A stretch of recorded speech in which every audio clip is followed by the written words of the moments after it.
अस्सलाम वालेकुम रहमतुल्लाहि वबरकातुहू। जी हाँ दोस्तों, मैं एहतिशाम निज़ामी कासमी। नाज़रीन, इस वक्त की बहुत बड़ी खबर खुलकर सामने आई है। भारत पाकिस्तान की जंग कैसे बंद हुई है, ये जंग बंदी आखिरकार अचानक कैसे मुमकिन हुई, इसका राज खुल गया है। और ये राज खोला है अमेरिका के सदर डोनाल्ड ट्रंप ने।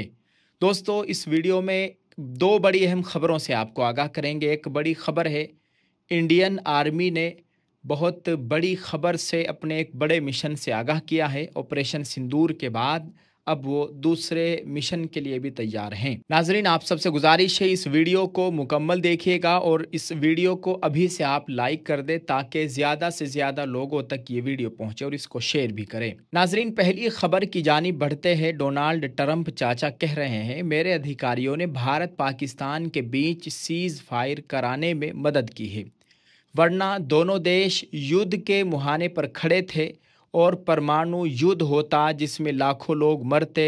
हमने दोनों के साथ व्यापार रोकने की धमकी दी, तब सीज फायर हुआ। नाजरीन, हिंदुस्तान और पाकिस्तान के दरमियान जंग बंदी को लेकर मुल्क में हिज़्ब इख्तिलाफ ने पहले ही मोदी हुकूमत को अमरीकी सालिसी के हवाले से घेर रखा है। अब अमरीकी सदर डोनाल्ड ट्रंप ने बहुत बड़ा दावा करते हुए कहा कि मैंने तिजारत का इस्तेमाल करते हुए दोनों ममालिक को जंग रोकने पर मजबूर किया और एक जौहरी न्यूक्लियर जंग को रोका है। भारत एक्सप्रेस की न्यूज़ की शाये एक रिपोर्ट के मुताबिक ट्रंप ने दावा किया कि दोनों ममालिक के दरमियान जंग बंदी के बहुत से असबाब हैं, लेकिन एक अहम वजह तिजारत है। व्हाइट हाउस में प्रेस ब्रीफिंग के दौरान ट्रंप ने बड़ा दावा करते हुए कहा कि हमने जंग बंदी में बहुत मदद की और हमने तिजारत के हवाले से भी मदद की। मैंने कहा कि मैं दोनों ममालिक के साथ बहुत सी तिजारत करने वाला हूं, तो जंग रोक दो। तिजारत की धमकी देकर रुकवाई जंग, ट्रंप का बड़ा दावा। नाजरीन, आपको बताएं कि ट्रंप ने कहा मैंने तिजारत की धमकी देकर रुकवाई है जंग। ट्रंप ने कहा अगर जंग रोकोगे तो हम तिजारत करेंगे और अगर जंग नहीं रोकोगे तो हम कोई भी तिजारत नहीं करेंगे। लोगों ने तिजारत को कभी इस तरह इस्तेमाल नहीं किया है जैसे मैंने किया। इसके बाद मैं आपको बता सकता हूं कि अचानक ही दोनों ममालिक ने कहा कि हमें लगता है कि हम जंग रोकने जा रहे हैं और दोनों ने जंग रोक दी। ट्रंप का ये बयान ऐसे वक्त में आया है जब हिंदुस्तान ने जंग बंदी के लिए किसी की भी सालिसी से इनकार किया है और कहा है कि जंग बंदी दो तरफा बातचीत के बाद हुई है और पाकिस्तान की दरख्वास्त पर की गई है। ताहम ट्रंप का ताज़ा बयान हुकूमत के इस दावे पर संगीन सवालात खड़े कर देता है। कांग्रेस पहले ही इस हवाले से हुकूमत को घेरे हुए है कि जंग बंदी की इत्तिला हमें ट्रंप से क्यों मिली, हुकूमत से क्यों नहीं। नाजरीन, इस वक्त की ये बहुत बड़ी खबर है जो कि दुनिया भर में सोशल मीडिया पर आग की तरह फैल गई है। आप इस ताल्लुक से क्या कहेंगे दोस्तों, कमेंट में अपनी राय ज़रूर पेश कीजिएगा। दुआ है अल्लाह ताला हमारे मुल्क में अमन व अमान का माहौल कायम फरमाए, दोनों मुल्कों के दरमियान अमन व इत्तिहाद कायम फरमाए, आमीन। नाजरीन, एक और बहुत बड़ी खबर है। आपको बताएं कि आज 12 मई 2025 बरोज़ पीर को भारतीय फ़ौज ने एक बार फिर पाकिस्तान को आईना दिखाते हुए बताया कि भारत का फ़िज़ाई दिफाई निज़ाम कितना मजबूत है। इसके अलावा पाकिस्तान जो बग़ैर किसी सबूत के अपनी तारीफ़ कर रहा है, उसे सबूत के साथ बताया गया कि किस तरह भारत की ज़बरदस्त फायर पावर ने इसका अहम फ़ौजी ढांचा तबाह कर दिया।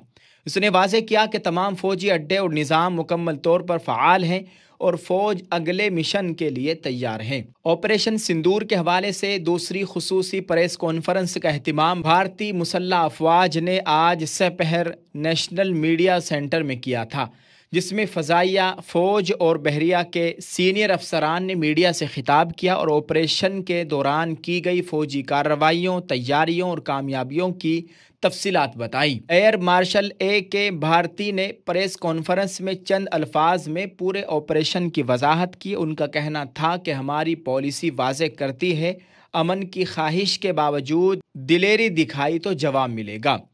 Director general military operations lieutenant general Rajiv Ghai ने कहा कि हालिया बरसों में दहशतगर्दाना सरगर्मियों की नौयत बदल गई है। اب معصوم شہریوں کو نشانہ بنایا جا رہا ہے۔ انہوں نے کہا کہ اس وقت تک گناہ کا یہ برتن پہلگام کے کنارے تک بھر چکا تھا۔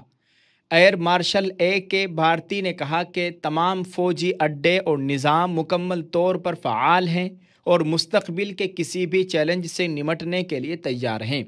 انہوں نے آپریشن سندور کے تحت فضائیہ کی جانب سے نشانہ بنائے گئے اہداف کی مجموعی تصویر بھی شیئر کی ہے۔ انہوں نے کہا کہ ہندوستانی فضائی دفاعی نظام نے بہترین لچک کا مظاہرہ کیا۔ Layer high layer defence system کے تحت پوائنٹ سیکورٹی سے لے کر ایریا سیکورٹی تک ہتھیاروں کا مؤثر استعمال کیا گیا۔ کئی قسم کے ڈرونز اور UCAV کو بے اثر کر دیا گیا۔ پرانے سسٹم جیسے پیچورا، اوسا، AK اور LLAD بندوقوں نے بھی اچھی کارکردگی کا مظاہرہ کیا، جبکہ مقامی آکاش سسٹم کا کردار قابل ذکر تھا۔ غیر ملکی نظاموں کا استعمال اور جواب۔ فوج نے تصاویر کے ساتھ دکھایا کہ بھارت میں پاکستان کے زیر استعمال غیر ملکی ہتھیاروں کا کیا ہوا ہے۔ پاکستانی حملے میں استعمال ہونے والے چینی PL-15 فضا سے فضا میں مار کرنے والے میزائل اور طویل فاصلے تک مار کرنے والے راکٹوں کا ملبہ برآمد کر لیا گیا ہے۔ اس کے ساتھ ہی ہندوستان نے ترک نژاد یہاں اور سونگار ڈرون کو بھی مار گرایا۔ ایئر مارشل نے کہا کہ پاکستان کی طرف سے بھیجے گئے ڈرونز اور UCAV کو ہندوستان کے نرم اور سخت مار کاؤنٹر US سسٹم اور تربیت یافتہ فضائی دفاعی ٹیموں نے ناکام بنا دیا۔ بحریہ کی نگرانی۔ مزید بتایا گیا کہ بحریہ ملٹی سینسرز اور انٹیلیجنس معلومات کی مدد سے مسلسل نگرانی کر رہی ہے۔ تمام ممکنہ خطرات کے خلاف ایک جامع اور مؤثر پرتوں والا فضائی دفاعی نظام موجود ہے، خواہ وہ ڈرون ہو، میزائل ہو یا لڑاکا اور نگرانی کرنے والے طیارے۔ انہوں نے یہ کہتے ہوئے اختتام کیا کہ گزشتہ دہائی کے دوران حاصل کردہ بجٹ اور پالیسی سپورٹ نے ہندوستانی دفاعی نظام کی تعمیر اور مضبوطی میں اہم کردار ادا کیا ہے۔ انہوں نے سیاسی قیادت اور ملک کے عوام کی جانب سے ملنے والی حمایت پر اظہار تشکر کیا۔ ایئر مارشل بھارتی نے یہ بھی کہا کہ اگر مستقبل میں کوئی جنگ ہوتی ہے تو ماضی کی لڑائیوں سے بالکل مختلف ہوگی۔ ہر جنگ کی اپنی حکمت عملی ہوتی ہے۔ آج ٹیکنالوجی تیزی سے ترقی کر رہی ہے اور ہم بھی اس ترقی کا حصہ ہے۔ یہ تمام باتیں آج انڈین آرمی نے ایک پریس کانفرنس کے دوران کہی ہے۔ ناظرین، آپ اس تعلق سے کیا کہیں گے؟ کمنٹ میں اپنی رائے ضرور پیش کیجیے گا۔ ہم تو کہیں گے کہ جنگ کسی بھی مسئلے کا حل نہیں ہے۔ جنگ تو ایک خود بڑا مسئلہ ہے جس میں بہت بڑا نقصان ہوتا ہے، بڑی تباہی ہوتی ہے اور عام لوگ مارے جاتے ہیں، عام شہریوں کو بڑا نقصان اٹھانا پڑتا ہے۔ اللہ تعالی ہم سب کے حال پر رحم فرمائے اور اس جنگ سے ہم سب کی، دونوں ممالک کے لوگوں کی مکمل حفاظت فرمائے، آمین۔ ناظرین، آپ اس ویڈیو کے کمنٹ میں ایک دعائیہ جملہ ضرور لکھیے گا اور اس کو شیئر کر دیجئے۔ جنگ کسی بھی مسئلے کا حل نہیں ہے۔ اللہ تعالیٰ دونوں ممالک کے درمیان امن و اتحاد قائم فرمائے، آمین۔ اس ویڈیو کے کمنٹ میں ایک دعائیہ جملہ لکھتے جائیں اور اس کو شیئر کریں، جزاک اللہ۔ اللہ تعالیٰ ہم سب کا حامی و ناصر و آمین۔ السلام علیکم ورحمۃ اللہ وبرکاتہ۔